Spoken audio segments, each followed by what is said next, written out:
Le Togo sera heureux si ce sont des hommes et des femmes intègres qui le dirigent. Bonsoir la famille, j'espère que vous allez super bien. Pour cette nouvelle édition, nous allons faire un tour au Togo. La vérité d'Ibrahim Traoré à Faure et Sozina Gnassingbé, le président du Togo. Si vous voulez tout savoir, je vous prie de regarder cette vidéo très attentivement jusqu'à la fin. Et n'hésitez pas à me mettre vos avis dans l'espace commentaire, parce que là, c'est l'heure des vérités. S'il vous plaît, likez la vidéo et abonnez-vous si ce n'est pas encore fait. On revient tout de suite après notre générique.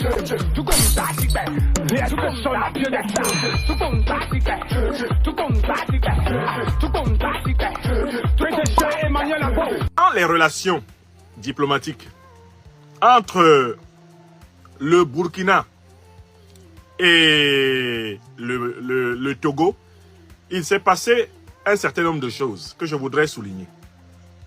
D'abord, lorsque à l'intérieur de la CEDEAO, les néocolonisés en chef ont voulu punir le Mali et le Burkina, même la Guinée, le Togo de Faure Gnassingbé, qui n'est pas un président démocratiquement élu, il est arrivé au pouvoir par coup d'État, un coup d'État par héritage d'un régime france-africain.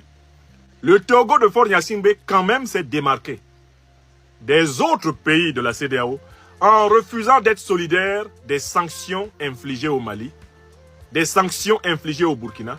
Et il a adopté la même attitude à propos des sanctions infligées par la CEDEAO au Niger.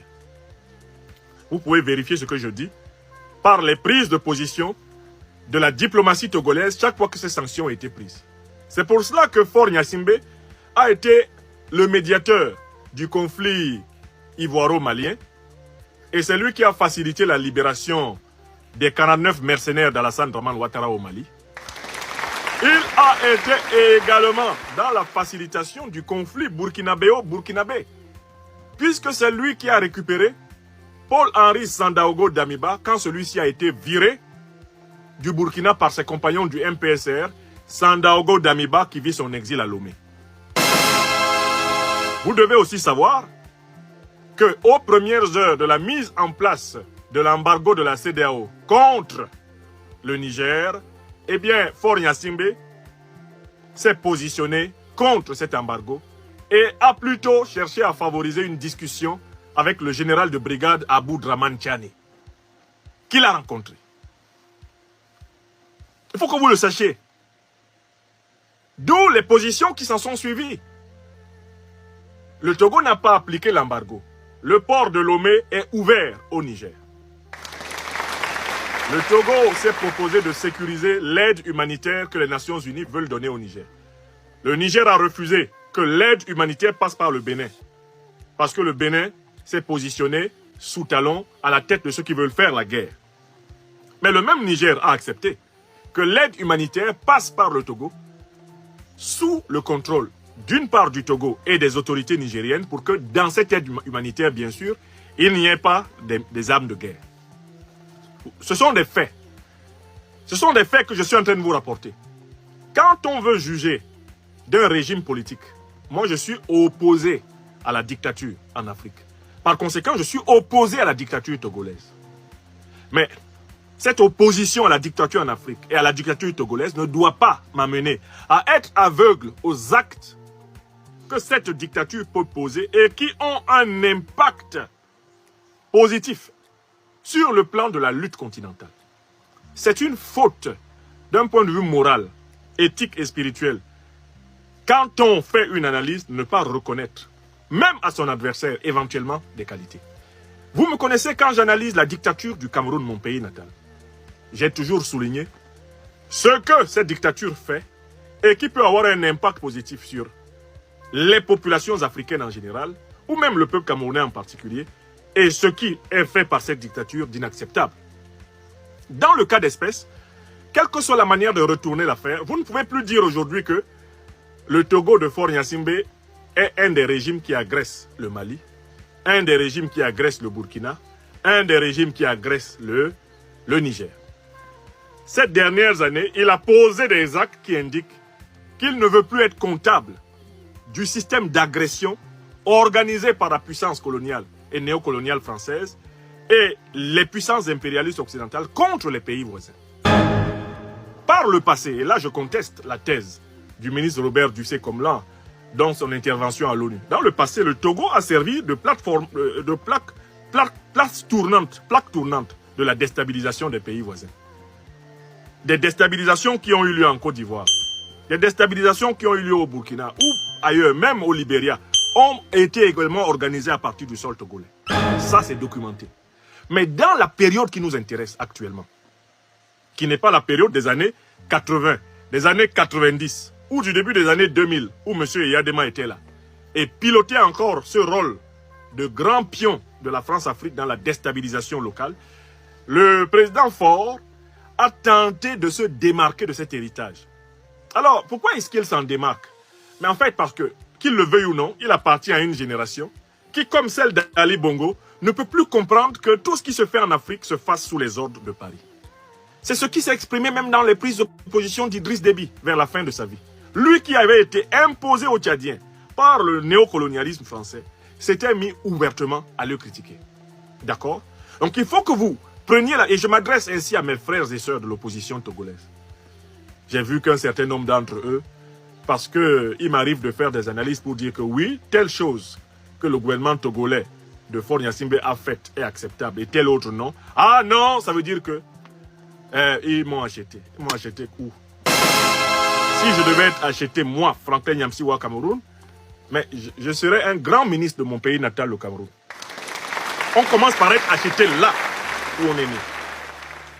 L'argent de mon pays natal, le Cameroun, est dans les mains de Biya là-bas. Je n'ai pas accepté d'être acheté. C'est le Togo qui va m'acheter.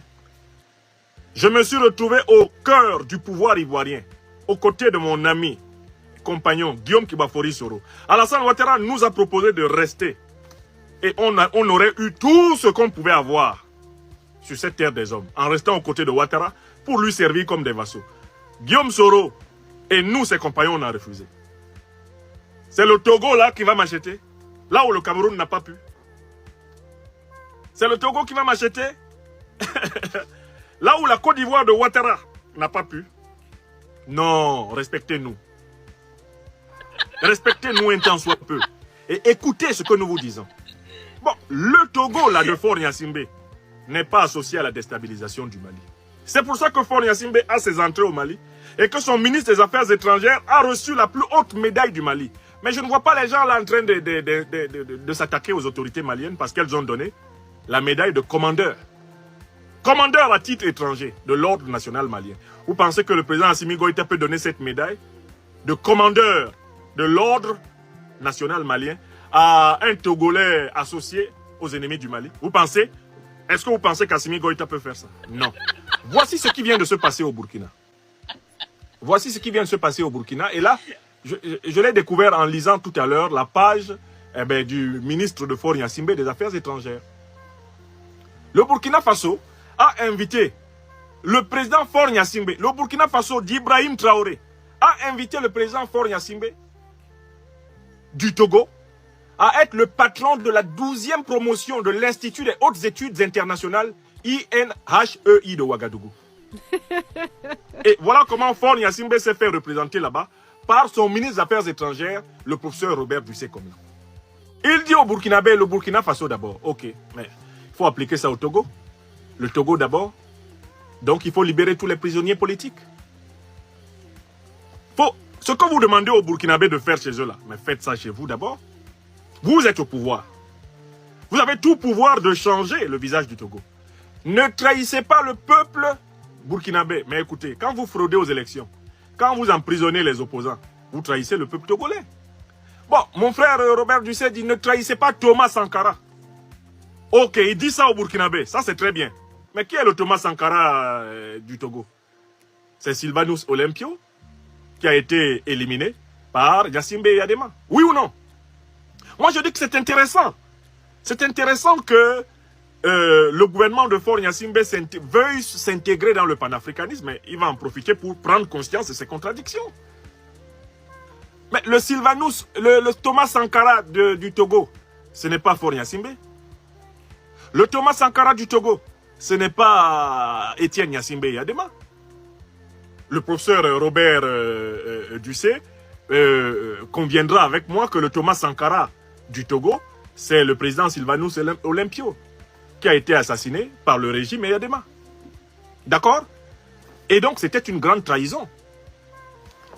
Le ministre du C dit au Burkinabé, éloignez-vous de ceux qui veulent vous diviser. En effet, mais les Togolais sont divisés. Est-ce qu'ils se sont éloignés de ceux qui veulent les diviser? Avez-vous repris tous vos frères dans vos mains? Monseigneur Podro est en exil. Monseigneur Abbé Omé Kodjo est en exil. Oumolou est en prison. Est-ce que vous les avez repris dans vos mains pour dire que vous êtes un modèle? Parce que quand tu t'en vas prêcher l'unité chez le voisin, pratique-la chez toi. Ça me rappelle une scène de mon enfance qui m'a beaucoup marqué et que je vais vous raconter. Moi, j'ai beaucoup appris en observant les gens. J'ai grandi dans une famille de religion témoins de Jéhovah. Et les témoins de Jéhovah ont une habitude, c'est parmi leurs occupations dans la semaine, ils ont un moment où ils s'en vont faire la prédication.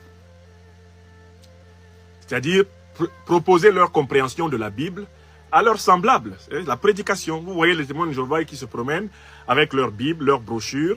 Ils se partagent en petits groupes qui vont visiter les personnes disponibles pour discuter de la Bible avec ces personnes et essayer de les convaincre de rejoindre la religion des témoins de Jéhovah.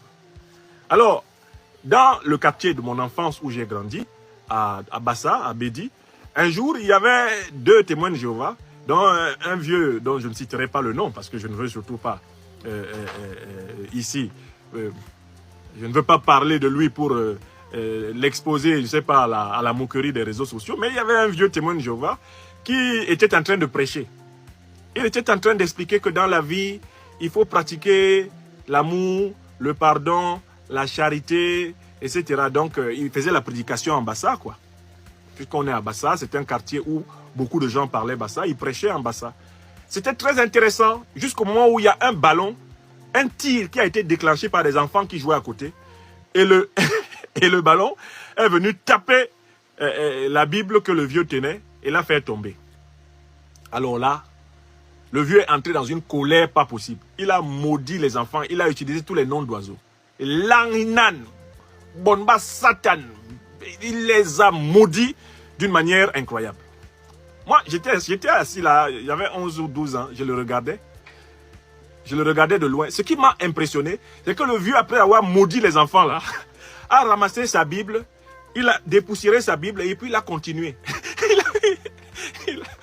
il a continué son discours de paix, du pardon, de l'amour, etc. J'étais dépassé par le vieux là. J'ai dit, merde. Ouais, c'est le vieux ce qu'il vient de dire, du Landinan, vos mamans. Enfant maudit. C'est le vieux là qui vient de reprendre, il a ramassé la Bible et il a continué comme si c'est... C'est-à-dire qu'en fait, le vieux a été visité par le diable en direct. Il a repris la Bible et il a continué l'œuvre de Dieu. Mais 1 minute avant, il avait des propos diaboliques, diaboliques. Bon, cette scène-là que je n'ai jamais oubliée, la scène de la contradiction entre les actes et le discours. Mais écoutez, c'est cette scène-là qui caractérise malheureusement le positionnement de la diplomatie togolaise au Burkina. Mon Dieu, si ce que le ministre Robert Dussé, mon frère Robert Dussé, si ce qu'il a demandé au Burkinabé de faire là, voilà, s'ils font même 50% de ça au Togo, le Togo sera heureux. Le Togo sera heureux si on arrête les discours de division.